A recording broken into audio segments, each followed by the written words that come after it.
Jestem gotów, urodziłem się gotów. Kłaniam się nisko, kolejny odcinek. Sztywni specjaliści, bez ściemy, same poważne tematy. Kurwa, czyj to włos jest? A włos nie jest najpoważniejszym, o czym będziemy rozmawiać, bo choć mieliśmy rozmawiać tylko o pomidorach i maturach, to no cóż, dzisiaj historia klasyczny ja. Przygotowuję się do rozmowy z tobą. Mówiłem ci, że miałem mieć wyjątkowego Przepraszam. gościa. Nie. Kurwa, nie znamy się od wczoraj. Co ty, jak ty znowu się przygotowywałeś do rozmowy ze mną? Ja nie zmieniam aż tak często życiorysów, żebyś ty musiał co jakiś czas, jakby to się niewiele dzieje. Zmienia Ale- się może fryzura. Ale ja niedużo wiem o pomidorach, a nie możemy każdej audycji zaczynać od tego, czy Adolf Hitler jadał pomidory. Co ciekawe, jadał? jadał. Kurwa. Oczywiście, że jadał. No, przecież to wszyscy wiemy. Ale po prostu nie wiem, muszę od razu słowem wstępu. Mogę nie dokończyć tej audycji. Dlaczego? Mówiłem ci, że miałem zaprosić bardzo niestampowego gościa i no, dzwoniłem do niego we wtorek. Nie, przepraszam. Umówiłem się z nim, że w zeszły wtorek się dzwonimy, ponieważ musieliśmy odegrać ostateczny termin i ten termin miał być w tym momencie, kiedy my nagrywamy, bądź wcześniej, ale musiałem zamknąć swoje sprawy, chciałem, żeby pan do mnie się odezwał, ja do niego. Generalnie 21 do mnie dzwonił, nie mogłem odebrać, to zaszło akurat tak, że jeszcze w tym czasie zalało piwnicę i musiałem stracić troszkę czasu i dopiero następnego dnia odzwaniam kilkukrotnie, ale abonent jest już nieosiągalny. Jest to niesztampowa jednostka, która zasłynęła z tego, że ostatnio na przykład opublikował taki filmik na Facebooku, na którym mówił: czy kojarzycie Ryszarda Rzeźnika? Nie wiem, czy zabił Pershinga, ale nawet jeśli, no to Pershing był złą osobą, więc nie jest to złe, nie mnie to oceniać, no i to jest pan adwokat, więc pan mecenas nie odbiera mojego telefonu i dzisiaj otrzymuje artykulik. Tytuł: Policja zatrzymała adwokata influencera z Katowic. Jest podejrzany o zgwałcenie 2 kobiet oraz posiadanie narkotyków. Mówię, dobrze się zaczyna. Sprawa dotyczy mecenasa Waldemara B. No i okazuje się, że pamiętasz, jak mówiłem ci, iż dzwoniłem do niego 20, on dzwonił do mnie 21 w ciągu dnia, a ja odzwaniałem 22 i 22 już nie odbierał, tak? Więc 22 został zatrzymany przez policję. Ja, wiedząc, że jest osobą nieszablonową i niesztampową, nie chciałem mu, tak jak zresztą w większości przypadków, przedstawiać się z nazwiska, więc zapisał mnie w telefonie jako imię Zły Ojciec. Więc jestem jedną z ostatnich osób, do których dzwonił przed zatrzymaniem, o ile nie ostatnią, jako Zły Ojciec. I oddzwaniałem do niego jak na przysłowiowe sranie, kiedy już w bransoletach był więziony, by usłyszeć zarzuty. A w artykule dzisiejszym bo ja przede wszystkim oczywiście, żeby nie było, ja tutaj jestem wrogiem osób, które dopuszczają się jakichkolwiek aktów przemocy seksualnej, ale chodzi o sam zbieg okoliczności, bo tutaj nie mamy żadnych dowodów na to, czy jest winny. Nawet z artykułu, w którym jest napisane, jest takie dziwne, było tu takie sformułowanie autora, czy wydarzyło się coś, co mogło spowodować, że pokrzywdzone postanowiły się mścić i opowiadać o gwałtach? Pyta o to Marcin Pietraszewski z Gazety Wyborczej, już sugerując, że taka podejrzana sprawa, no bo przyznajmy się, pan Waldemar jest bardzo niesztampowy. W każdym razie w artykule, w którym opisuje go, przypomina, że pan Waldemar jeździł Maserati z dużym misiem pluszowym na tylnym siedzeniu, co oddaje jego stylówkę w pewnym sensie, ale w filmikach, na których czasem towarzyszyły mu kobiety w różnym wieku, używał zwrotów kosmiczna dupeczka, czy Ela to jest niezła dupa z wesela. Oprócz tego, tak wiem ze swoich źródeł, że pan mecenas broni też jednego z gości z Torcidy, z grupy, prawda, kibiców Górnika Zabrze, oskarżonego między innymi chyba o udział teraz w zorganizowanej grupie, o przemyt narkotyków.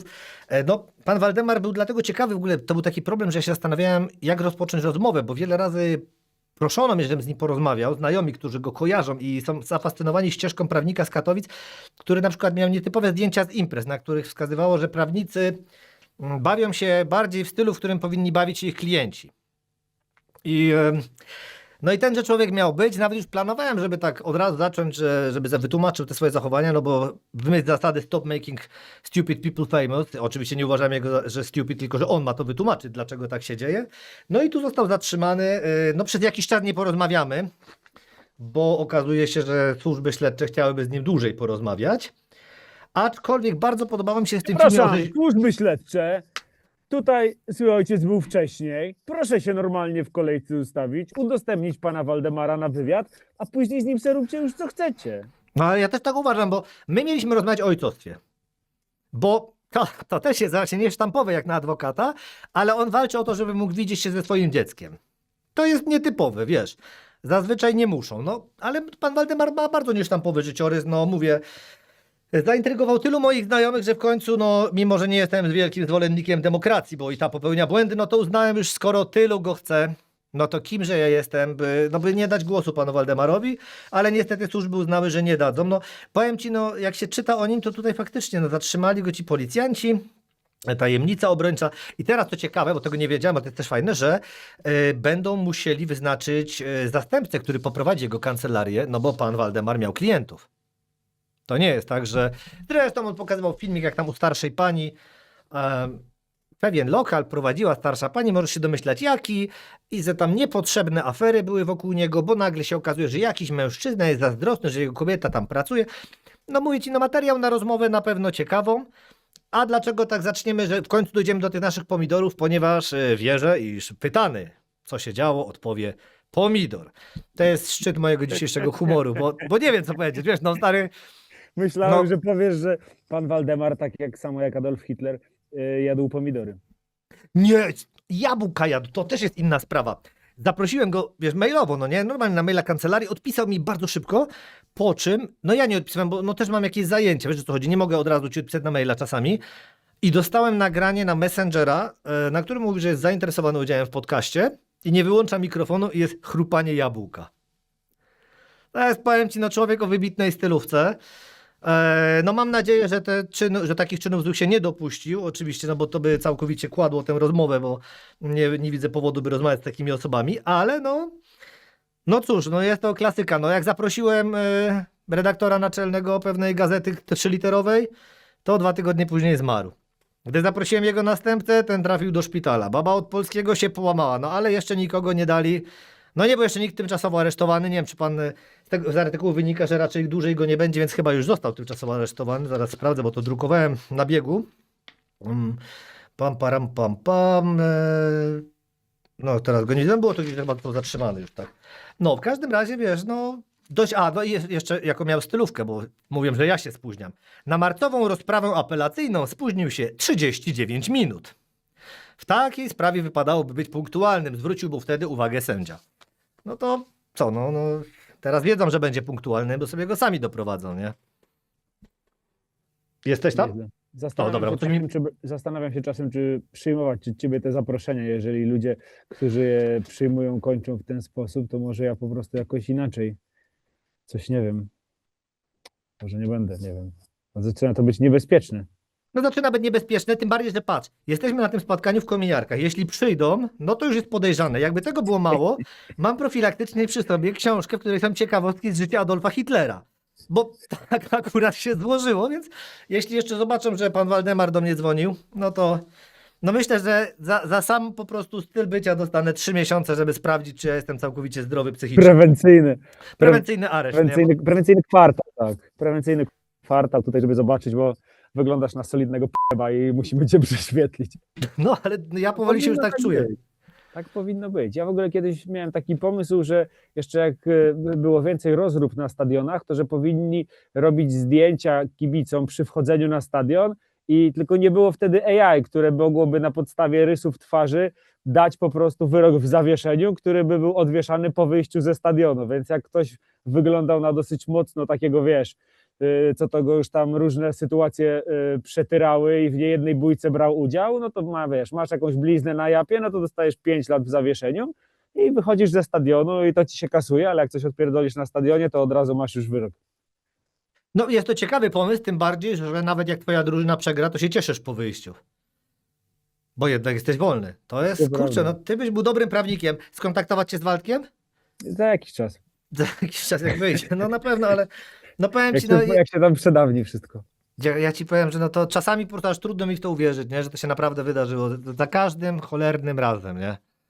Tu nie wiem jak tych dobierać teraz gości, nie? Dobrze, Może to po wróćmy prostu do... wychylaj się przez okno i krzycz: hej ty! I jak ktoś przychodzi, to nie spóźni się. Będę się starał. A powiedz mi tylko jedno. Czy wiesz, jak nazywa się inaczej pomidor auria? Bo to było pierwsze, na co się natknąłem, gdy przygotowałem się do naszej rozmowy. Nie mam zielonego pojęcia. Fiutek. I to jest moja najważniejsza ciekawostka na dziś. To wydaje mi się, że możemy zakończyć. Mamy to od razu i na rolkę, i na YouTube'a. Nic nie trzeba będzie montować.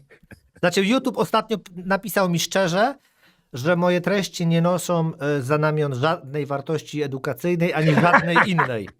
I odcięli mi monetyzowanie, na którym zarobiłem 5 zł na krzyż, więc ja już przynajmniej jestem nawet przez sztuczną inteligencję określony, nie?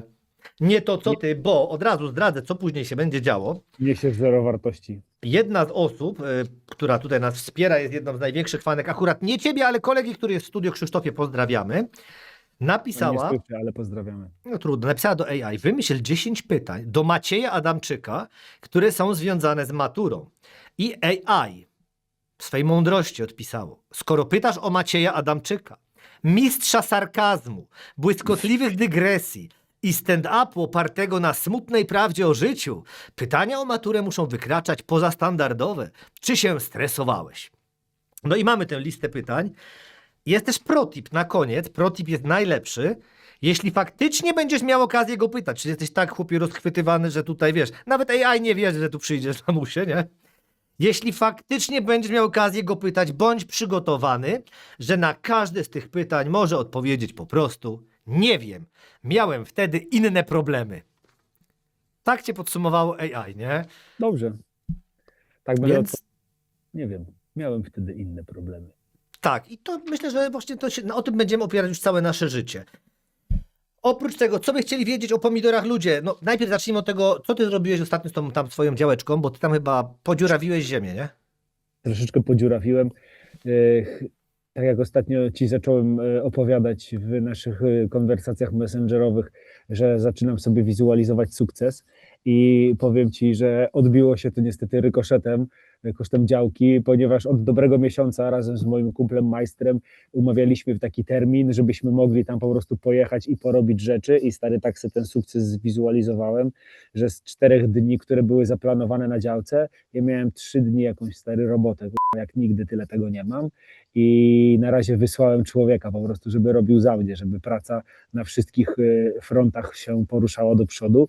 A co on mi tam ostatnio zrobił? No poprawia mi grządki, ponieważ moje podwyższone grządki, które budowałem w pandemii, no już zaczął je ząb czasu nadżerać, więc teraz on tam mi zrobi z takiego. To jest jakby niewdzięczne, w sensie inaczej, no dobrze jak to już jest zrobione, tak? To nie jest taka rzecz, za którą bym strasznie chciał to robić. Wiem, że to musiało być zrobione, ale też bez bólu serca oddałem to po prostu fachowcowi do zrobienia. I mamy też pomysł, że tam zaczynamy budować taki domek na wyniesione. Nie powiem, że na drzewie, bo on od drzewa będzie się tylko opierał z jednej strony. Nie mam tam tak dużych drzew ani starych, ale budujemy taki domek na takiej platformie. Ja mam prawie 2 metry, a chcę mieć do tego domku dostęp, więc ten domek też będzie raczej taki wysoki i nawet nie wiem, czy jakoś tego w najbliższym czasie przy pomocy mojego konta kolega działkowiec nie będę próbował sfilmować, bo to może być fajny proces, ale podziabałem z tego, co ty mówisz, tak domyślam się, że chodzi o te sadzonki, bo Tak, całą ekipę. naruchałem tych sadzonek jak pojebany, szanowni państwo, bo jest tam już w tym momencie blisko 400 i nie powiedziałem jeszcze mojego ostatniego słowa. Zrobiłem tak dużo tych sadzonek, jest tam praktycznie wszystko poza jakimiś tam ogórkami, paprykami, bakłażanem. Tak to mam 2 rodzaje brokułów, 2 rodzaje jakiegoś kalafiora, jarmuże, buraki okrągłe, buraki podłużne, buraki liściowe, mam okrę, fasolnik chiński, nie wiem czy wiesz, ale to jest tak jak taka fasola szparagowa, tylko że tak dochodzi do 50, 70, 80 centymetrów i to jest takie warzywne spaghetti. Jakichś kwiatów nasadziłem, słonecznika, kukurydzę, ziemniaki już są w ziemi, pomidory. Miałem bardzo dużo nasion i te nasiona wszystkie posiałem po prostu już, niektóre były przeterminowane 6 lat, no więc tak zrobiłem takie testy, zobaczymy czy to się uda, czy się nie uda i mam też tyle tych sadzonek z takiego względu, że ja To jest tak zwany chów gangsterski, to co ja tam robię, no bo jak tam, nie wiem, ludzie mówią, że trzeba tam okrywać te rośliny, jak jakieś przymrozki, czy co, to ja mówię, nie, ja nie okrywam, przystosuj się, to ty rośniesz na mojej działce, a nie ja na twojej, więc jak nie jesteś w stanie znieść małego przymrozku, to znaczy, że nie jesteś godna tego, żeby rosnąć u mnie na działce. Kurczę, mocne słowa, powiem ci. A jakie pomidory? Masz jakie odmiany? Trzymam pomidory, bo jeszcze moja mama ma też sporo, więc ja się tam ograniczyłem tylko do takich, żeby było ładnie i kolorowo. Mam bawole serca, mam takie żółty czy złoty ożarowski i Pera d'Abruzzo. Teraz mnie Takie obrażasz, czy to była takie- nazwa? Nazwa. Tak, w Nazwa, kształcie dobra, nie, bo takiej- nie wiem, bo gruszki ja słyszałem takiej. o maliniaku i mnie maliniak podobno Są taki. maliniaki. Fajne są, Tak? smaczne są. Tak, malina. No właśnie to malina mi jest ktoś bardzo zachwalał, że smaczne. maliniaka spróbować i że ten, który nie wygląda jak koktajlowy, ale też jakiś maliniak tam mniejszy, czy coś takiego. Nie chcę teraz cię skłamać, że pamiętam, że Stary, jest polecano. kurwa tyle tych wariacji różnych, że to jest nie do ogarnięcia, stary. To ja podejrzewam, że to są, wiesz, w setki, jeżeli nie więcej. 10 jest tych 000. różnych- Naprawdę? Tak twierdzą w internecie. No to właśnie. Bo jest tych kultywarów od czorta i ciut, nie? Bo to ludzie się nudzą i jak im się 2 pomidory zderzą w powietrzu, to już mamy nową odmianę, nie? A powiedz mi, czy ty sobie te sadzonki przygotowujesz w domu? Bo teraz mi się przypomniał taki fakt z mojej młodości, że mój dziadek, ten szalony, o którym ci podesłałem kiedyś książeczkę, to on cały W pojemnikach po jogurtach, na no parapecie. od czorta, chłopie, no Oczywiście. cały parapet, nie? Ja za bajtla to pamiętam się przychodziło do dziadka, on jeszcze w ogóle, wiesz, dużą chatę, ten parapet to miał ze 3 dobre metry, no i tam no po prostu, ja nie wiem, teraz dopiero rozumiem, bo sam miałem dużo serków białych, nie? Ale ja się zawsze zastanawiałem, skąd on ma tyle tych pojemniczków na to, nie? I on multum tych Zbiera to całe latami. okno. No, Ja nie mam takiego okna, wiesz, ja niestety nie mam takiego okna, inaczej najjaśniejszy parapet to jest w pokoju u chłopaków, a tam nawet rzeczy wykonane z jakiegoś twardego metalu czasami nie są w stanie przetrwać odpowiednio długo, a co dopiero roślina, która jest w ziemi, więc jakby nie mogę sobie pozwolić na wykorzystanie tego parapetu. Część pomidorów uprawia moja mama, sadzonek, czy ja sobie jakieś takie, wiesz, tak po prostu dla hecy jakieś tam nasionka se sieję, ale też często zaopatruję się po prostu w jakieś takie ładne sadzonki w moim ulubionym targu w Radzyminie. No i wspaniale, pozdrawiamy Radzymin. Powiedz mi w takim przypadku największy pomidor, jakiego udało ci się wyhodować, to jak wyglądał, ile mierzył mniej Tak, więcej? nie był jakiś duży. Ja nie miałem nigdy jakichś takich specjalnie okazów wielkich. Ilościowo raczej szedłem. Też, kurde, powiem ci, że tak to jest dosyć prosta rzecz, taki pomidor, no bo to przecież co czasem się gdzieś zdarza, nie wiem, upadnie ci pestka, nie, i później tam rośnie pomidor. Nie trzeba dużo, żeby on wyrósł, więc to jest dosyć prosta roślina, ale nie powinno się mylić, że nie jest prostacka w żaden sposób. Kurcze pióro! Zaraz wrócę, bo mi się zaraz rozładuje. Zapomniałem kawa. Czego Maciek nie wie, to to, że opędzlowaliśmy mu w tym czasie działkę z pomidorów. Zostańcie z nami. Zobaczymy, jak zareaguje, gdy się o tym dowie. Także tak, wracając, że jest to dosyć prosta roślina, ale żeby ją wymasterować, to trzeba coś tam wiedzieć. No i No ale właśnie, bo ja słyszałem, że to wcale nie jest taka prosta roślina i na dowód mam zdjęcie z jednej ze szkół w mieście, które zamieszkujesz. Tak dziwna teraz konstrukcja zdania. I tutaj mamy, proszę pana, pomidor. Taki tutaj sadzonka, może będzie widać. Pyk, o proszę. I tam jest Tak. instrukcja, co trzeba zrobić. Lubię słońce i ciepło, najbardziej temperatury wyższe niż 21 stopni. Lubię dużą zjeść, trzeba mnie nawozić, na przykład nawozami w płynie. Lubię zostać obficie podlany, ale nie lubię stać w bagnistej ziemi. Bardzo nie lubię, gdy ziemia całkiem wyschnie. Nie lubię, gdy moczy mi się listki, podlewam przy samej ziemi.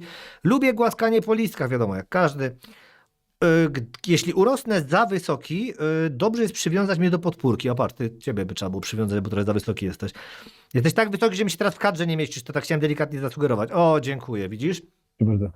Więc to wiesz, to nie wygląda tak jak połóż fasolę na gazie i czekamy, nie? No wiem, ale To chodzi mi o to, że jak wrzucisz po prostu, wiesz, gdzieś pomidora No tak. i zakopiesz ziemią, no to on ci wyrośnie. No tam jakieś owoce też da, ale czy będą dobre, czy będą smaczne? No nie, O, no a jak trzeba- właściwie... A ty potrafisz rozpoznać, czy pomidor będzie słodki? Bo to też jest takie miejskie legendy są, że niektórzy wiedzą. Ale musisz mówić. Nie, mówię. Nie, no mówię. Nie. No, to tak jest? Nie wiem. Nie wiem, czy słyszałem tak jest. To nigdy o ludzie czymś pytają, takim. ludzie mają 1000 głupich pytań w internecie, a Nie coraz głupsze słyszałem zadaje czegoś takiego. AI i one są do ciebie. Na przykład, gdzie jest miejsce zielonych pomidorów?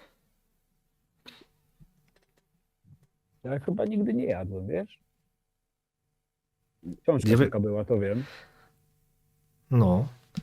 Czyli Ale nie. kurde, chyba nie jadłem nigdy zielonych pomidorów. Ja właśnie mam wrażenie, że kiedyś jadłem, ale po prostu, że był niedojrzały. Później się okazało, że to świadczyło tylko o tym, jak jestem świetnym ogrodnikiem. Ale na przykład jak zadajesz pytanie AI-owi, jasne, zestaw 30 pytań, spytaj komika Maćka Adamczyka o pomidory, 30 pytań, proszę bardzo. Czy jesz ten zielony, twardy środek przy szypułce, czy wycinasz go z chirurgiczną precyzją, marnując przy tym połowę pomidora? O to chcę ja spytać ciebie. Tak, jeżeli robię kanapki dla synów lub żony, to wycinam, a jeżeli dla siebie, to nie wycinam, ponieważ nie jestem gejem. No widzisz, no popatrz. Wiesz co, pszczelarzowi starszemu puściłem ostatnio właśnie takie komedie. Tam było dużo takich dowcipów, które pokazywały poczucie humoru z lat 80., a jednocześnie wczoraj czytaliśmy wieczorem książkę. No i tam była reakcja rządu, zresztą rzecznika prasowego, no i przedstawicieli rządu Reagana na pogłoski o epidemii AIDS. No i najpierw on pyta ten rzecznik, że ale nie wie co to za choroba, no i ten, że to jest choroba, która dotyka gejów. I automatycznie oczywiście rzecznik, jak już to było 85, to chwiluternie odpowiada, nie wiem, nie jestem gejem, a pan? Więc to tak jak mówisz, teraz tym się od razu przypomina, dziś to śmieszne, wtedy to kurczaczki. No a dalej, pytanie, czy rzucano kiedyś w ciebie na scenie pomidorem? Nie rzucamy. Nie nie rzucamy, rzucamy, nie. dobrze. Ale jest taka impreza. Zapraszano mnie do wzięcia udziału. No ale ty szanujesz pomidory. Szanuję pomidory i tak. No dobrze, dobrze, a powiedz co tam jeszcze, dobra, te pytania są dziwne troszkę, bo to AI teraz je dało, chyba, że takie, na koniec, gdybyś był pomidorem, to jakim? Zmęczonym życiem bawolim sercem, na które nikogo nie stać, czy cynicznym, małym, koktajlowym, który wybucha ludziom w twarz? A propos bawolego serca, kiedyś byłem z żoną na bazarku i były naprawdę piękne bawole serca i ja mówię do żony, mówię, ty zobacz, bierzemy 4, ale sos zrobię. I ta sklepikara tak na mnie, co? Z bawoli serc? Jakaś taka w ogóle, że to kurwa nie do pomyślenia, stary. Jakby ona się dowiedziała, że ja na przykład do bigosu dodaję wino za 6 dych, to by jej normalnie oczy No. uszami wypłynęły. To prawda, no przecież to, panie, to teraz się okazuje, że można na bawolim oku coś zrobić, to teraz, to jakieś Ja przepisy? kręcę. Poczekaj sekundkę, bo No. tu jest...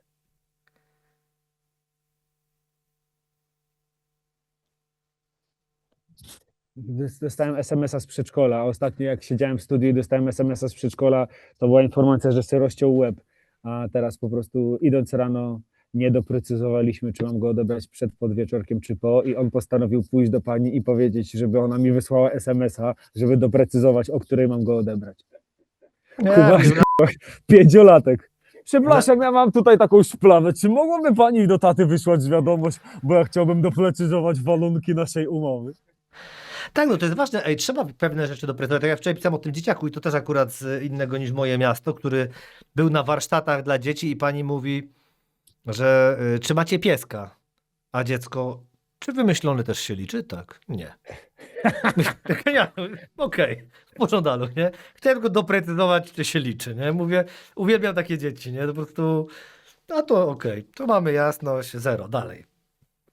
Jest wspaniałe, no dla to są małe dzieci, ale powiedz mi tak z pomidorkami jeszcze, jak już tak powiedziałeś, że bawole oko, co ty byś polecił za danie z pomidora? Bo chciałem ci dać 100 dań z pomidora, wymyśl jakieś tam najlepsze, bo no jesteś mistrzem kuchni, No ja to kim lubię tam jeszcze byłeś tam? najbardziej ten Kimś tam byłeś taki jeszcze. sosik świeży z pomidorów, ze świeżych taki, do makaronu.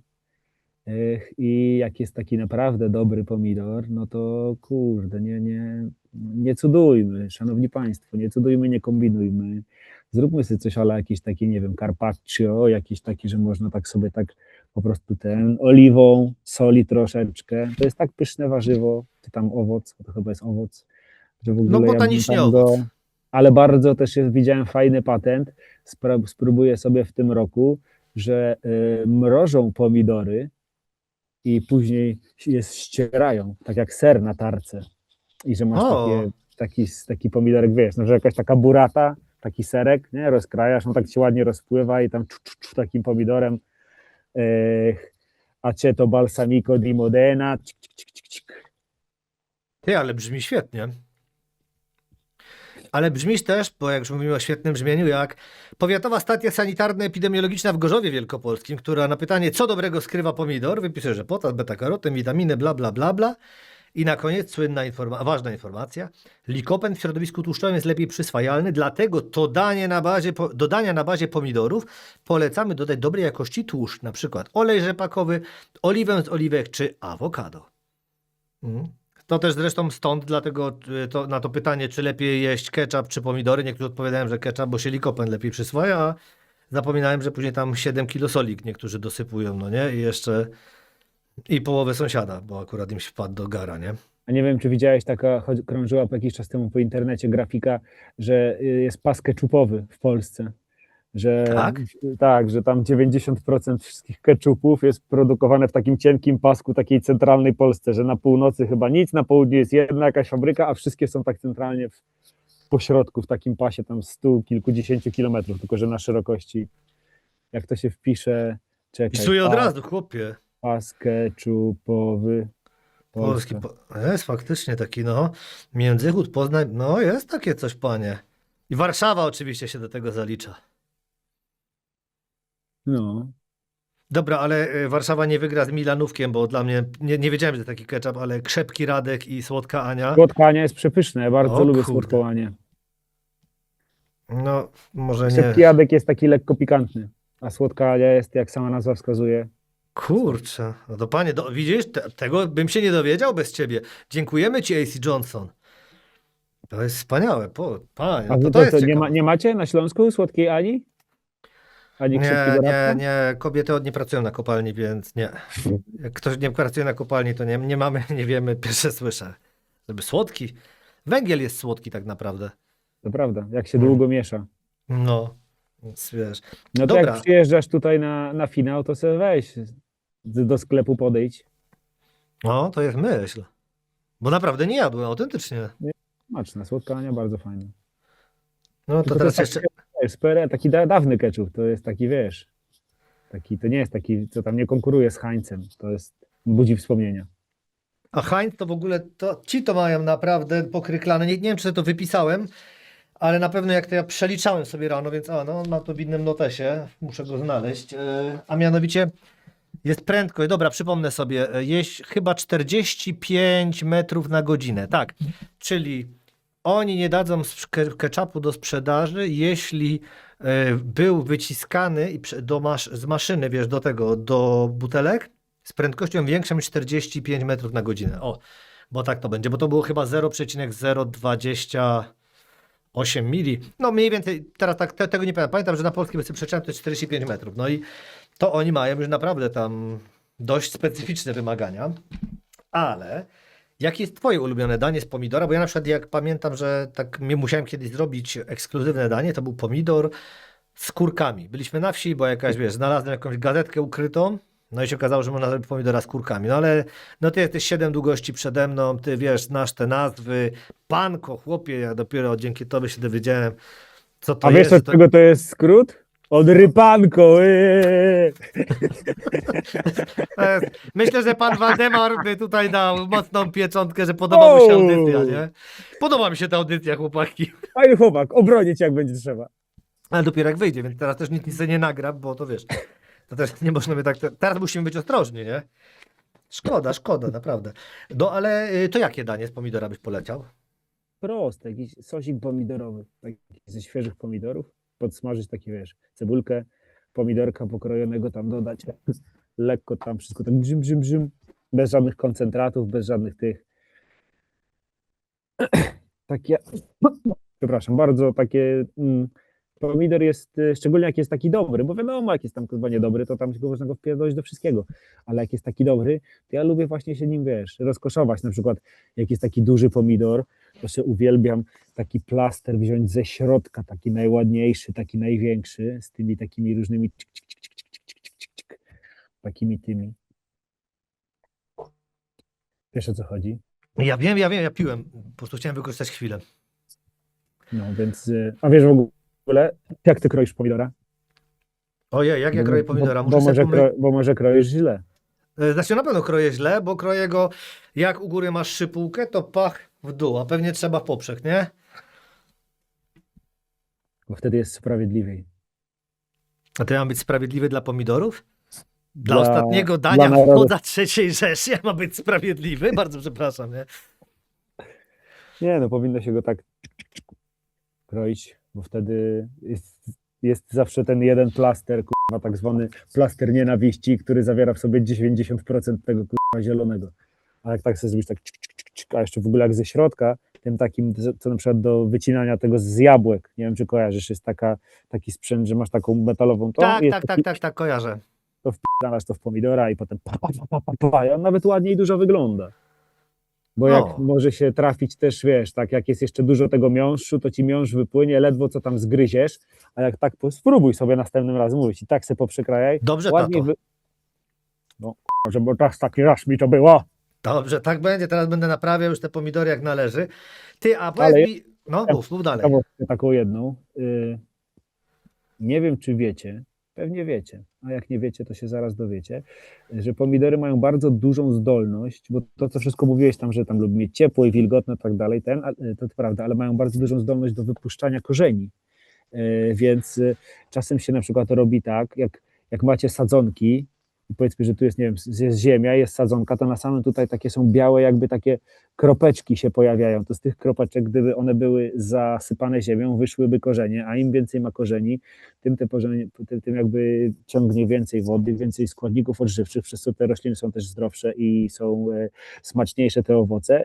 Więc ja widziałem taki patent w jakiejś rolce i zastanawiam się, czy kilku sadzonek tak w ten sposób nie zrobić, że jak już będą takie dosyć duże, to czy wiesz, poobrywać tak liści bardzo dużo i czy nie posadzić ich w ten sposób i tylko tę część odgiąć do góry, żeby cała ta łodyga, którą ogołociłem z liści, bo ona też puści korzenie, więc zamiast mieć korzenie tylko tu, jak ją wsadzę w ten sposób, to tu wszędzie puści korzenie, więc będzie miało dużo mocniejszy system korzeniowy, a to, że do góry urośnie, to urośnie, te skurwysyny rosną i do 3 metrów, to trzeba je kontrolować, więc zastanawiam się, chyba tak spróbuję i skoro już o tym mówimy, że one są wysokie i że dużo rosną, to też ja proponuję już na samym początku, choć to jest trochę więcej pracy, to jednak to się opłaca, już sprawdziłem to wielokrotnie, wbijać te paliki, czy montować im te podpórki już od samego początku.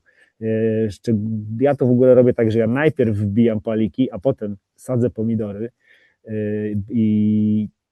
no bo jak już tak sobie posadzimy, one rosną, ale zobaczymy, że zaczną się nam przewalać, to wtedy możemy uszkodzić system korzeniowy wbijając te paliki, więc lepiej to zrobić zawczasu. Wiadomo, też nie uszkodzimy jak kurwa strasznie, więc jak wbijecie później, to nic się nie stanie, ale skoro można coś zrobić lepiej, to czemu robić gorzej?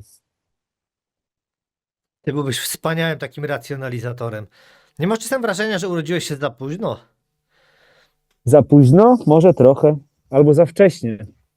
Nie Ja no, urodziłem- jeździłbyś po wsiach i byś im tłumaczył, pach, proszę, tu, palik, tu, tamto, nie? Ja jestem za, kurczę, podoba mi się to i aż chcę zobaczyć, jak one rosną, jak ten korzeń idzie, bo to, no, kurczaczki. Brzmi naprawdę super, nie? O, pomidory! Warto Tak. też zadbać o sąsiedztwo dobre dla pomidora. Tak, żeby to pomidory nie rosły tak po prostu same sobie. I już, no bo jak pojawiają się pierwsze owoce, zawiązki, to liście, które są poniżej, się obrywa. I trzeba to jakby, no więc tam na dole jest sporo tego miejsca zawsze, bo te pomidory sobie tak rosną i tak na dole nic nie ma, więc warto o to zadbać. Albo też wyściełać to czymś, jakąś, nie wiem, słomą, jakąś, nie wiem, jak trawę będziecie kosić, to wziąć tą trawę troszeczkę, tylko pamiętajcie, jak taką nie świeżo skoszoną, tylko taką po dniu, dwóch, najlepiej na płasko wysuszoną, bo nie wiem, czy wiesz, drogi ojcze, ale trawa, jak się rozkłada, to ma właściwości egzotermiczne, więc jak jest taka sterta trawy świeżo wysypana i po 2 godzinach od skończenia koszenia podejdziesz tam i wsadzisz rękę, to tam jest chyba naprawdę ciepło. Mi się wydaje, że mógłbyś w takiej stercie trawy spokojnie jakąś kaszę przygotować, jakbyś miał Nie wiem, czy nie zrobię kiedyś takiego eksperymentu, bo to jest tam naprawdę bardzo ciepło. I więc, żeby nie spaliło ci tam, nic nie zgniło, więc to trzeba tę trawę trochę przesuszyć, ale mówię o tym, że tam sadzimy jeszcze również jakieś takie rośliny, po angielsku się to mówi companion planting, darling, więc można łatwo zapamiętać to, co dobrze smakuje z pomidorem, dobrze do niego wpływa, czyli cebulka dobrze wpływa dla pomidora, dobrze wpływa czosnek, bazylia dobrze wpływa, nie przez to, że będzie tam smaki przejdą, tylko one odstraszają różne skurwysyny, które nam próbują zniszczyć naszą plantację pomidorów. Wampiry odstraszają. Wampiry, jakieś tam przędziorki, nieprzędziorki, jakieś takie różne rzeczy. Oprócz tego warto też mieć tam jakieś aksamitki, warto mieć tam jakieś takie właśnie kwiatki, żeby jakieś zapylacze coś tam dla siebie miały, no też, żeby to ładnie wyglądało, no bo nie oszukujmy się, no. Jeżeli raczej nie oglądają tego ludzie, którzy mają wielkie gospodarstwa, tylko raczej ktoś, kto ma parę sadzonek, więc kurwa, fajnie jak pomidorek wyrośnie, ale też fajnie jak to wygląda ładnie. A co jeśli firma z Milanówka, która zajmuje się słodką Anią, będzie chciała, wiesz, zwiększyć plony, no to może wykorzystają twoją poradę, to wiesz. To No. jest usługi racjonalizatorskie, do Milanówka nie policzy nawet za dojazd. No, proszę pana, więc tutaj Polecam trzeba się. pamiętać. Jak mówisz teraz, powiedziałem o tych wampirach, wiadomo, to nie był nawet śmieszny dowcip, tylko to była taka zwykła dorzutka, żeby w końcu dojść do czegoś, co znalazłem, a mianowicie ludzie dawniej nie wierzyli tym pomidorom. To jest też w ogóle fascynujące, wzbudzały w nich jakieś Świat obawy. nie wierzył zoom, a ludzie pomidorom. No i wiesz, i przez to, że nie wierzyli tym pomidorom, była na przykład plotka, pogłoska, legenda, farmazon, czy jak to zwał, tak zwał, że pomidory wywołują wilkołactwo. Teraz hit. Jak można było dojść do tego? Ja tak miałem te 18 sekund na przemyślenie, więc dogłębnie sprawę przemyślałem, idąc tutaj. Nazwa łacińska Lycopercium. To jakbyśmy się postarali przetłumaczyć, to byłaby wilcza morela, coś tak mniej więcej, bo to też tam nie jestem z łaciny za dobry. A no prawnik, który zna łacinę, akurat nie jest pod telefonem, więc przepraszamy. Nie możemy do niego zadzwonić. Teraz nie wiem, co się stało, czy ty tak zareagowałeś na Nie, to? wszystko jest. Idę z tobą, bo muszę pójść po jedną rzecz, a jest ciekawa historia, nie chcę się rozłączać. Więc, No więc ludzie wierzyli, wiesz, że po pierwsze ta nazwa, po drugie mieli też takie rojenie, że pomidor jest trujący. I o ile faktycznie tam psiankowe, wiadomo, mają tam trujące części, o tyle tutaj powód był zupełnie inny, przez naczynia.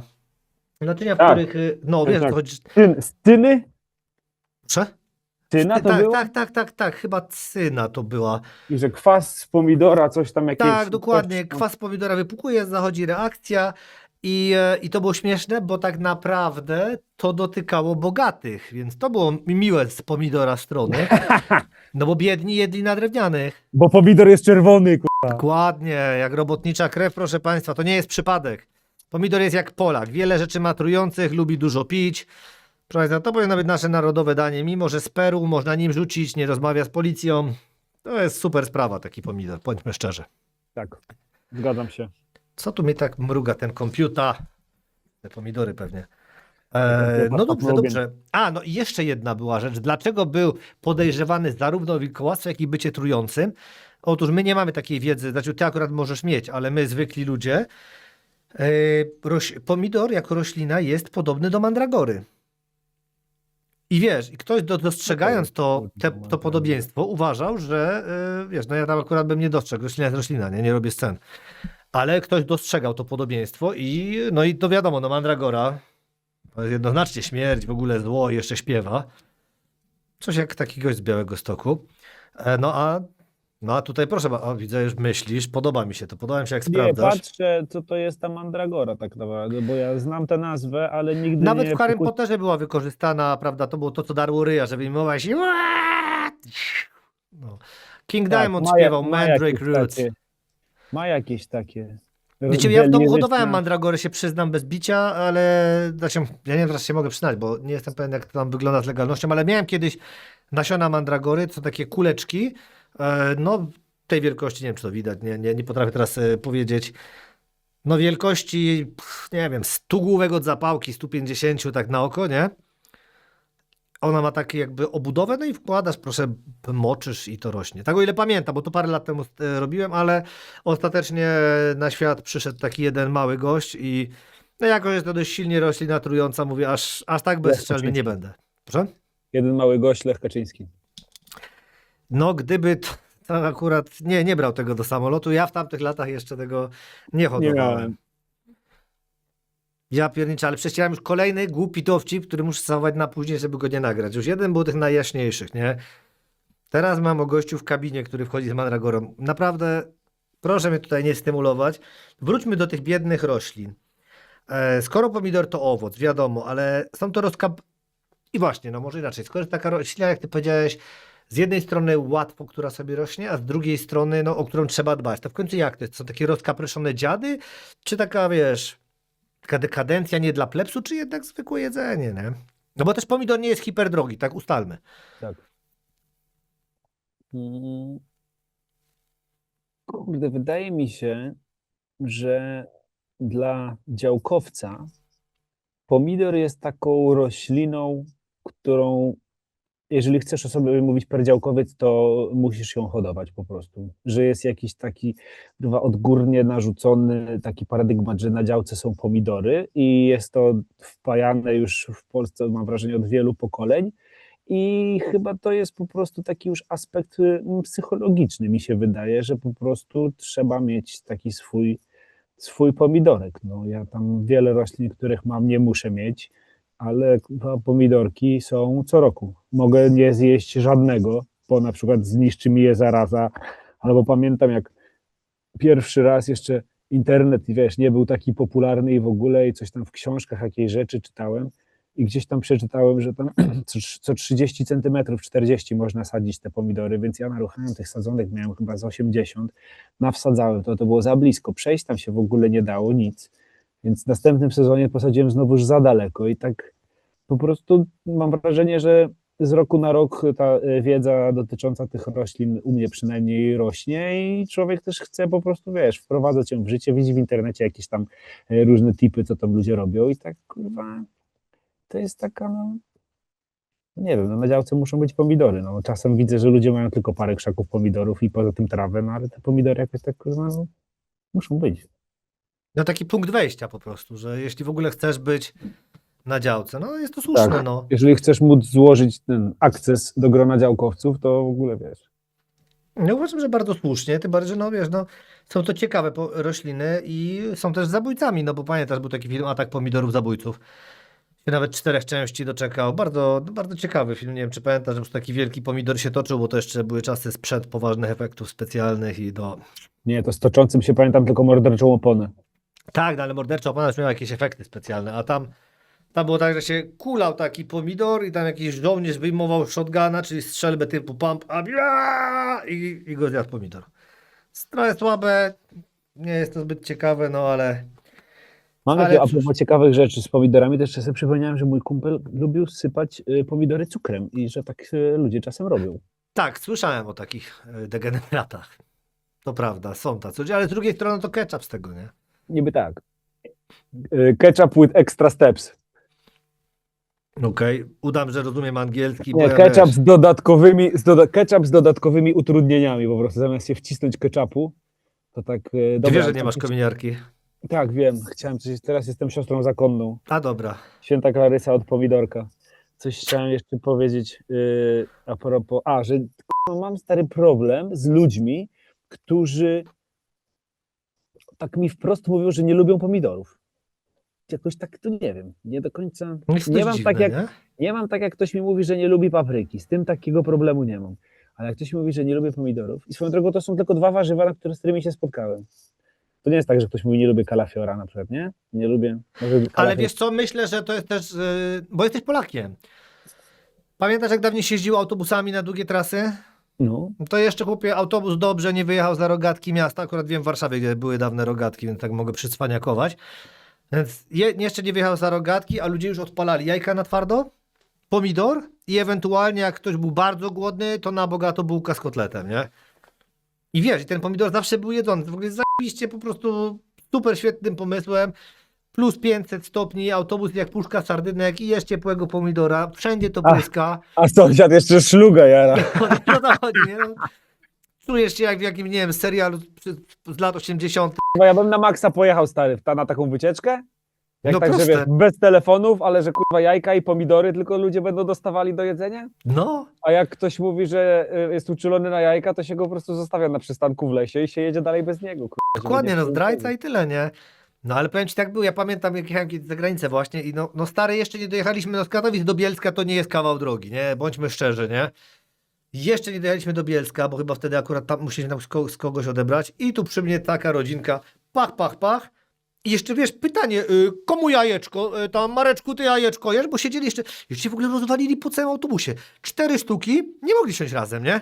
Ale w ogóle, bo to byłoby zbyt skomplikowane. Lepiej sobie 3 miejsca zająć, tu dwójka, tam jedno, nie? No i te jajka kursowały po całym autobusie i to jest dobra strategia, bo gdyby byli w jednym miejscu, to może nie wszystkim by śmierdziało, nie? A tak uczciwie, proszę bardzo. Wszyscy są zaangażowani w jedzenie jajek na twardo. Dobrze tymi pomidorami nie rzucali, ale pamiętam, no klasyka gatunku.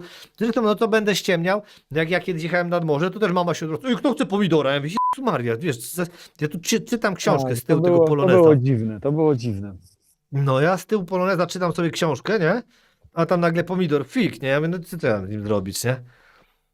Więc no tak było, proszę pana. No i pomidor jest Było, jednak ale taki... właśnie mówię, że to było dziwne, że to już dla mnie wtedy było dziwne. Kumasz, takie, że to był taki trochę, taki klimat taki babciowo-dziadkowy jeszcze, takie jajka, takie pomidorki, jakieś Tak, coś tak, takiego, bo to tak, tak.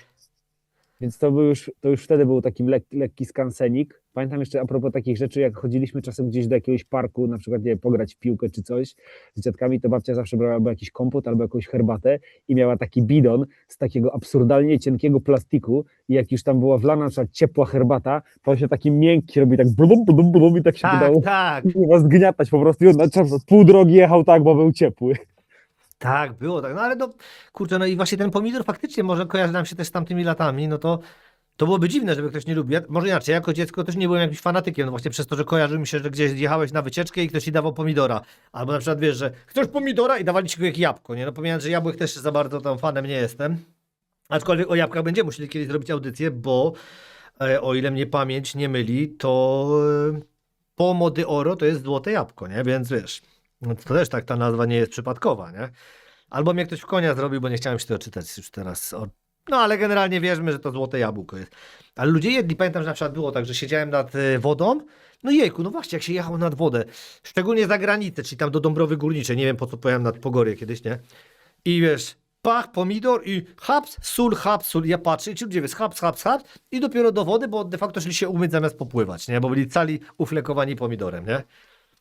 No takie czasy były, no nie przeskoczysz, nie? Dobra, które jeszcze mamy? Pomidorowa z ryżem, czy z ziemniakami? Czy z kluskami? Nie wiem, O, z ziemniakami o tym chyba nigdy nie słyszałem. no, jest Ale ja taka. jestem, nie, to gdzie? Nie. No co ty, z ryżem, tylko i wyłącznie. Dobrze. Ja jestem tym z ryżem. To ja te Taka team zabielanka, jakaś taka natka na górę. Ja też pieprzy lubię dużo i lubię jak te grudy pieprzy są takie duże. Dobrze. No to wróćmy do tego ostatniego posiłku Hitlera. Czy wiesz co jadł? Pomidora pewnie, z solą. Takie potem spaghetti, potem spaghetti wegetariańskie z sosem pomidorowym. No. Ja tam wegetarianom nie ufam to ogólnie, ale spaghetti takie delikatne sobie zjadł. Zresztą wiesz, tutaj wezmę tę książkę, żeby nie było. Ja wziąłem tę książkę celowo, to nie jest tak, że ja zawsze autobusami jeżdżę z biografią Adolfa. Tutaj na przykład z różnych przyczyn nie spożywał mięsa, ryb ani jajek. Miał obsesję na punkcie tego, co jada, czego nie jadł, bla, bla, bla. Gdzie to były z ciekawostek? Jednym z jego ulubionych dań były tłuczone ziemniaki polane olejem lnianym z grillowanym serem. Lubił też gotowane kolby kukurydzy i Kardeszmarn, deser z rodzynkami, słodkim sosem. Nie pił alkoholu, poza tam szklanką rozcieńczonego białego wina, bla, bla, bla. Zatrudniał 2 dietetyków, proszę pana, i kiedy szukał dla siebie posiadłości, brał pod uwagę miejsca słynące z serów. Powiedział jednak, gdybym się zdecydował na to, musiałbym stać się producentem słynnego sera ze Steingaden, żeby podtrzymać tradycję. A załóżmy, że ceny sera pójdą w górę. Dlaczego to czytam? Ponieważ nigdy nie słyszałem o tym, żeby on był jakimś wielkim fanem pomidorów, a jednak na ostatnie danie, ciach. Zaskakujące, No to- prawda? Zdroworozsądkowy taki wybór, tak? Żeby lekko było, a jednak żeby węgle z makaronu długo się Żeby nie zaszkodził na koniec, no to też jest dobre, nie? Bo tak powiem ci, no mówię, tak szukałem i co tam jeszcze mamy? No dużo mamy rzeczy. filmy. A, no właściwie tak piszę, wydrukowałem sobie o tym ataku pomidorów zabójców i tam jest na końcu Service Rotten Tomatoes. No właśnie, nawet zły film to Rotten Tomatoes jest, nie? To jest, panie, ciekawe. Co tam jeszcze? No widzę, że teraz tak mi przestajesz mi odpowiadać i machasz głową, co mnie troszkę niepokoi. Powiedz mi pan... Dlaczego? No, to nie, co mam odpowiedzieć? No No znam bo ten ty- serwis, no tak Przepraszam bardzo, tu jest napisane, jak to było AI. AI, wróć do mnie. nie Jesteś wiem, mistrzem miałem- sarkazmu, błyskotliwych dygresji. ale to halucynuję. To za karę, bo matura jest niedługo, będzie ta audycja prawdopodobnie w ten długi weekend majowy, kiedy maturzyści mają ostatnie chwile, zamiast sadzić pomidory, bo się sadzi do połowy kwietnia, to już nie róbcie scen. Proszę pana, AI wymyśliło panu pytanie. Macieju, która z lektur obowiązkowych najlepiej przygotowała cię do radzenia sobie z trudną publicznością w małych miastach i dlaczego akurat żadna?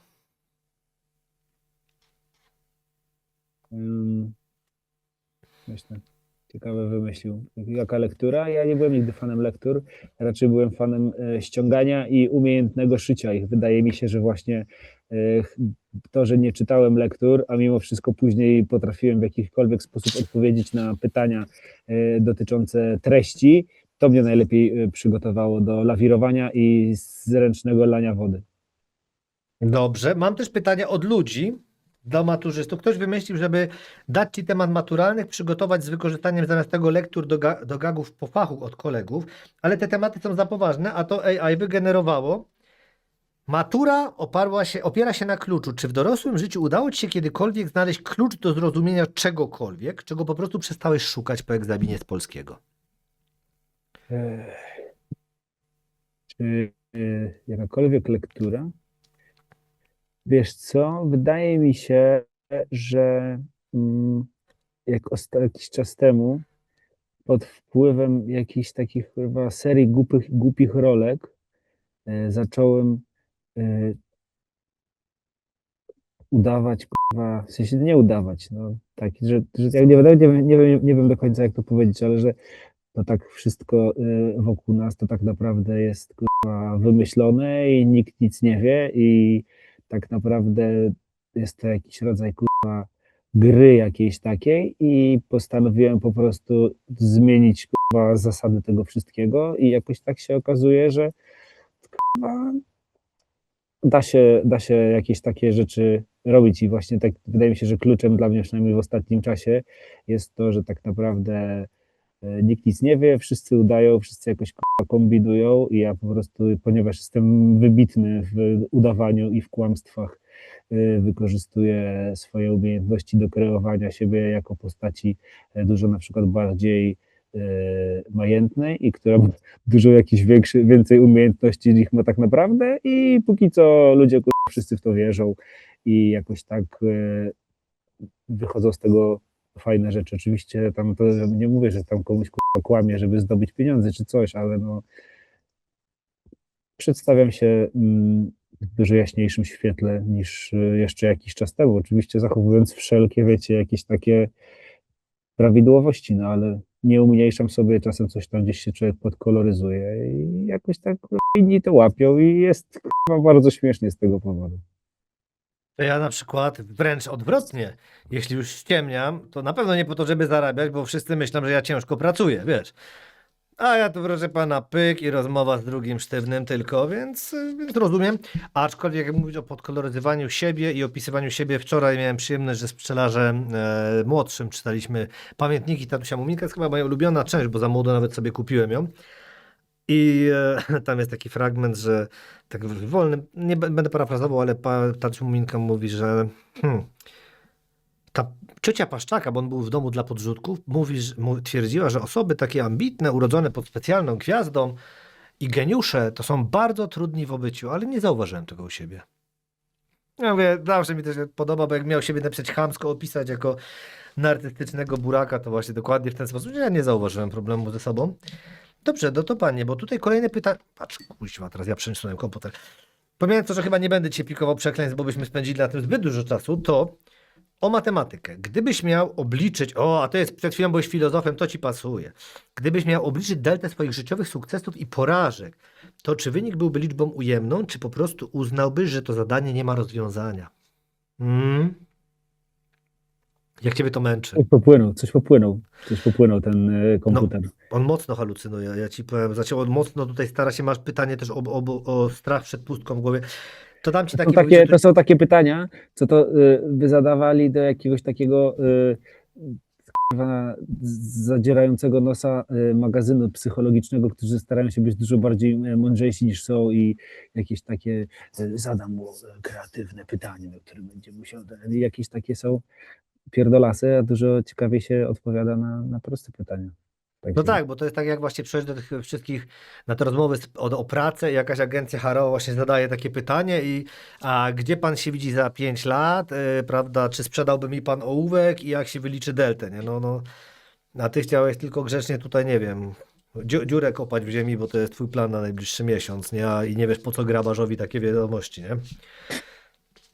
Co tutaj, tak swoją drogą to, o grabarzach właśnie nie, to też na boku powiem, bo już za dużo dzisiaj mówimy o takich dziwnych rzeczach. Co to jest? Wokulski ganiał przecieki. O radę dla abiturientów. Co byś powiedział maturzyście, który płacze, bo nie zdał matury? Czy zaproponowałbyś mu karierę w komedii, gdzie brak orientacji w terenie jest wręcz atutem? Nie wiem, jak do tego doszło AI. Dlaczego brak orientacji w terenie ma być atutem? Nie mam zielonego pojęcia, kurwa, w komedii brak orientacji w terenie jest rzeczą No karygodną, tutaj trochę kurwa, już to tu trochę chyba odpłynął. biorąc pod uwagę, ile jeździmy po Polsce, No właśnie, to nie? jednak orientacja w terenie się przydaje. Jak to powiedział kiedyś świętej pamięci Zbigniew Wódecki, co lubię bardzo często powtarzać, bo o sobie powiedział, ale to mam wrażenie też pasuje do wielu komików, że jestem kierowcą z programem artystycznym. O, bardzo ładnie. No. O, a z normalnych pytań faktycznie, które były, kiedy relacja z drugim człowiekiem staje się źródłem szczęścia? Bo to jest coś o tobie. Kiedy można sobie co jakiś czas w kominiarach pierdolić o głupotach.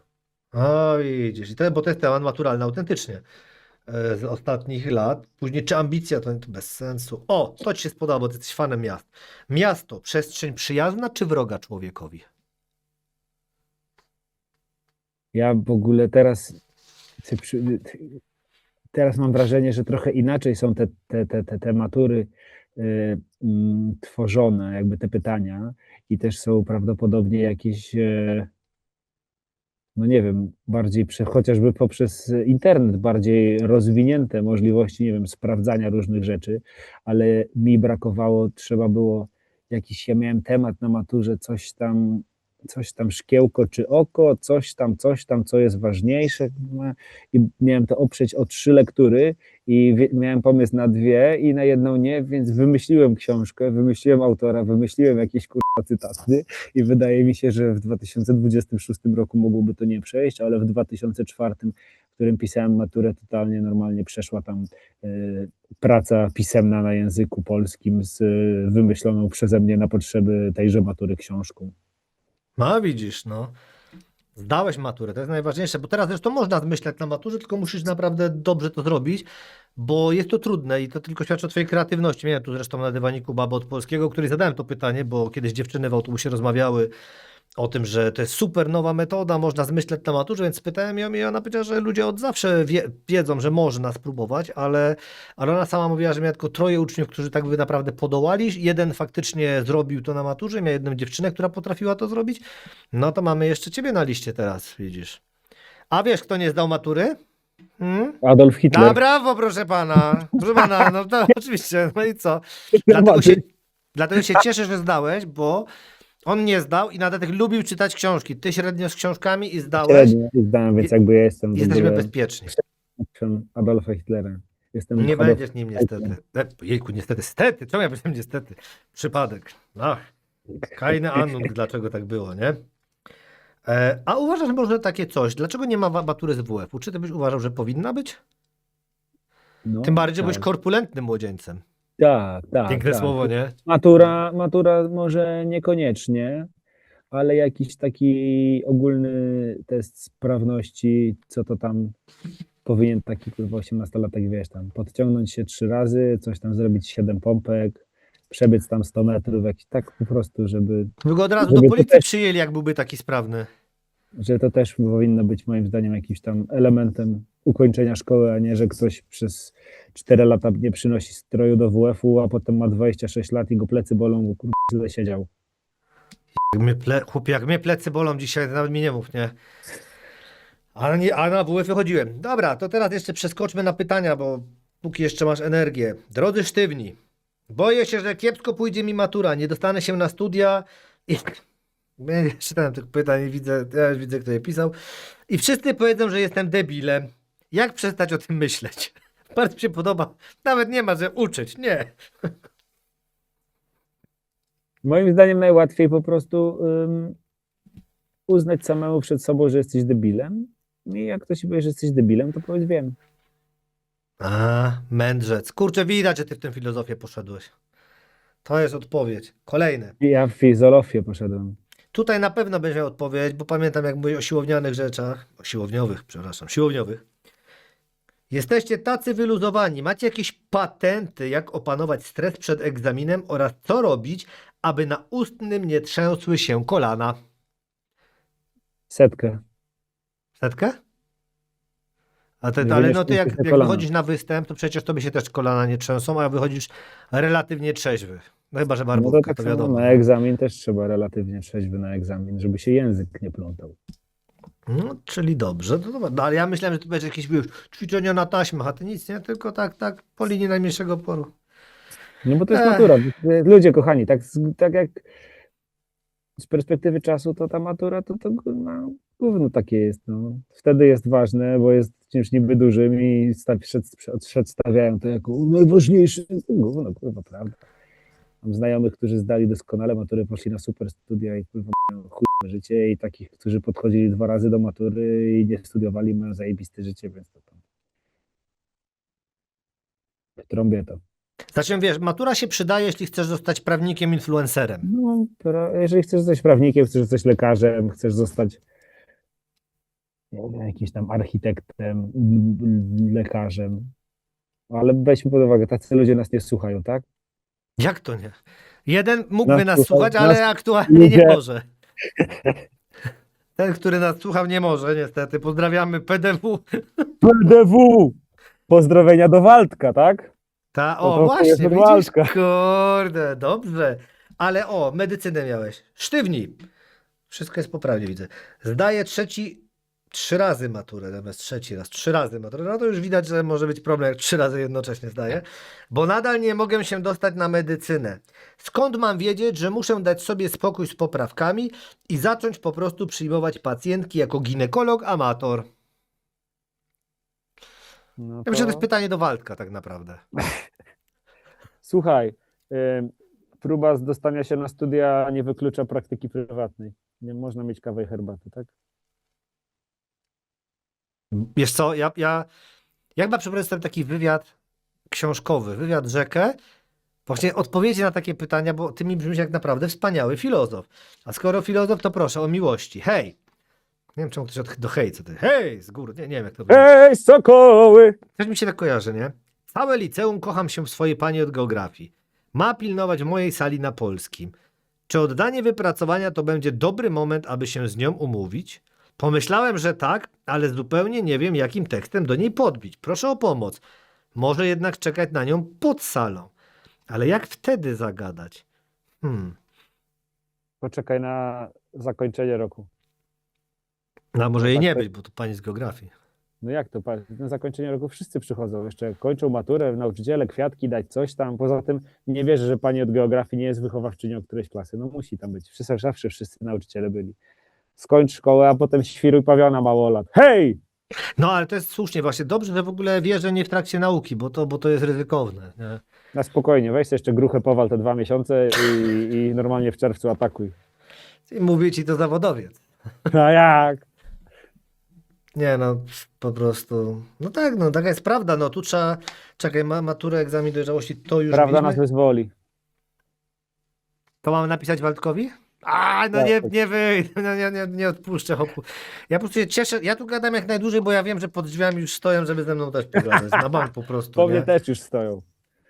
No ale swoją drogą to jest coś, co warto na zakończenie tej audycji też powiedzieć, że skoro akurat Krzysztof S. jest w studio, to jakiś czas temu jak sprawdzałem, to i Krzysztof S., i Maciej A., i ja mamy swoich imienników, którzy są poszukiwani listami gończymi. No jest to kraj wielkich możliwości po prostu, więc my nie możemy się spotkać stacjonarnie, bo To wtedy nam jakiś...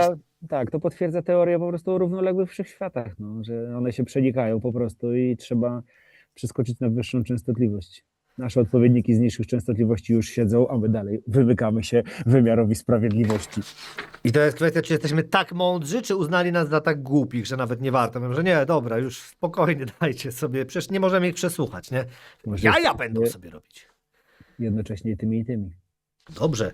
To na koniec pytanie. Pamiętasz, ile ważył ten pomidor, czy ja nie mówiłem? Najcięższy Nie pomidor. mówiłeś. Z 1,5 kilo? 3,51 kg, Wow. ale to jest Ameryka, tam wszyscy mają nadwagę. A, to tam na chemii. No, jedyny sposób, żeby nadwagę zmniejszyć, to było tak jak właśnie w Onion the Movie, czyli w wiadomościach bez cenzury. Podnieśliśmy barierę, od której jest się otyłym. I proszę bardzo, i nagle 10% nie jest otyłym. I ważne, kurczę, bo miałem tyle tych ciekawostek o Adolfie, a najważniejsze nie damy. Proszę Państwa, to jest akurat ciekawostka, ona jest związana z pomidorami. Ja sobie gdzieś zapisałem o gierłoży. Wilczy szaniec, mówi Ci to coś? W Polsce był. Wilczaniec? No, wilczy szaniec. Tak. Tam No. niedaleko Kętrzyna, dobrze mówię, no Gierłoża. Tak, tak. W każdym razie w rzeczonym wilczym szańcu pan wąsacz, wesoły wąsacz, prawie jak Charlie Chaplin, miał specjalną taką szklarnię. I te szklarnie się okazuje były budowane wszędzie, gdzie on przebywał dłużej w ciągu roku. I rzeczona szklarnia, bo sobie opis wziąłem, gdy opowiadał to faktowi Jacek Adamski. Nasz obiekt, w ogóle podoba mi się to, że facet pracuje w muzeum, szklarnia była dla pana Adolfa i opisujemy nasz obiekt. Składał się ze szklarni ogrzewanych przez ciepłą wodę płynącą rurami, kotłowni i pomieszczenia mieszkalnego, gdzie przez całą dobę nad ogrodem czuwał ogrodnik. O, i mógł się uczyć tam do matury pewnie nawet, jakby chciał, nie? Fajnie. Aczkolwiek, czy to jest potrzebne? I jeszcze jedno, tak, no mistrz błyskotliwości mamy, no to nie, my mamy, że jestem mistrzem błyskotliwości, po prostu wyskakuje mi to w każdym miejscu, mój telefon teraz zwariował i chyba chce do ciebie smolić cholewki. Więc wiesz, więc to pytaj na sam koniec, bo ono nie padło. Jak lepiej hodować, szklarnia czy na dworze? To zależy od odmiany, bo są odmiany szklarniowe, są odmiany gruntowe. Najlepiej nie pomylić. Dlaczego jak przed chwilą drugiej taki strony szczęka latała? Bo tak sprawdza taka śmieszna taka mina, jakby był takim bezzębnym dziadem. Poczekaj sekundę. Kochanie, jestem w studiu, zapraszam, zaraz zadzwonię.